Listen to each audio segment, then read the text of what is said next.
Hi guys! Welcome to my first ever mini vlog. Kaya naman, samahan niyo akong magluto at mag-open itong mga pasalubong na galing sa Aklan. Kadalasan kapag may mga bisita kami from Aklan ay hindi talaga nawawala itong mga fresh na seafood sa kanilang pasalubong. Tama pang daing, tuyo at iba't ibang mga pika-pika. Anyway, so ito na nga inisa-isa ko nang buksan itong mga pasalubong ni Otol Ariel sa amin at ito nga ay kasag or crabs at yung nauna naman ay tahong. Yung mga tahong guys, mga natilang na yon or yun yung mga natanggal na sa shell. Tapos pero pag isa may talaba pa kami, halos 2 kilo din yung mga talaba na yun. Kaya lang nauna ko na siya nilagay sa ref kasi marami naman kong lulutuin. Bale ito nga palang mga crabs na to guys ay lulutuin ko na lahat kasi hindi to maganda kapag inista ko pa siya sa ref ng matagal. May tendency kasi na pwedeng malusaw yung mga aligi nito kaya't sayang naman. So best advice talaga para dito sa mga crabs na to ay lutuin mo na agad saka mo na lang siya ilagay sa freezer. Ganon nga ay hindi matunaw ang mga taba nito at buo-buo pa rin kapag niluluto mo. So bale ang luto pa lang gagawin ko dito guys ay ilalagain ko lang muna siya or pwede naman siyang steam. Tapos yung iba ay itatabi ko naman muna, bali hahatiin ko lang ito, iba-buttered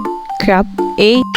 Ayun, iba-buttered crab ko lang siya kasi din naman yung request ng ate ko. And then yung iba naman ay kikip ko muna para sa masusunod na luto.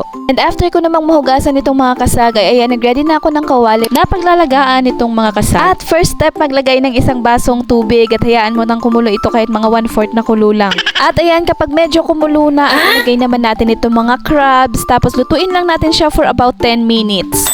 Ewan ko ba guys, pero sobrang sarap talaga ng mga seafoods kapag fresh mo pang kinakain. Ang mga crabs kasi guys, kapag fresh mo pa siyang kinakain ay buo-buo pa talaga yung mga laman nito. At ayan, sauce ko guys. Ito yung mga taba na yan guys, sobrang sarap talaga niya. So fast forward nga, ay nag-ready na ako ng mga kakailanganin kong sangka para sa gagawin kong buttered crab. Simple lang naman itong gagawin ko guys at own version ko ito kaya kung may mga version kayo ay sa inyo na lang yan.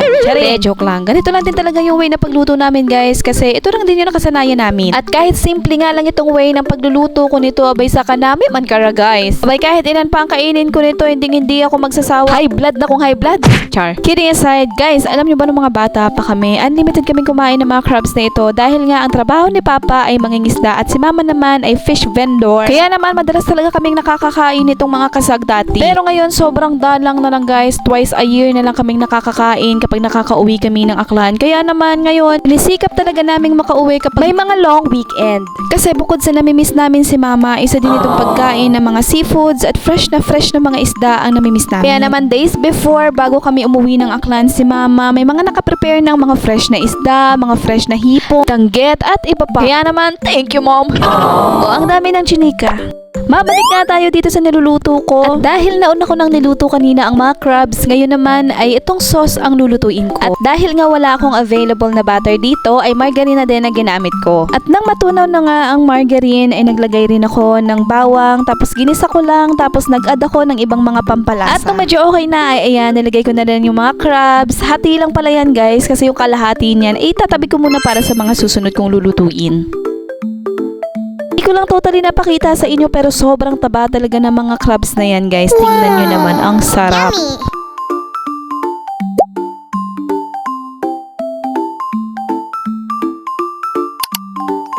Alam kong isa sa mga pinakamahirap na desisyon sa buhay ay ang pagpili ng ulam. O, iba ka wala ka pang ulam dyan? I-try mo na to. Promise, masarap. Go!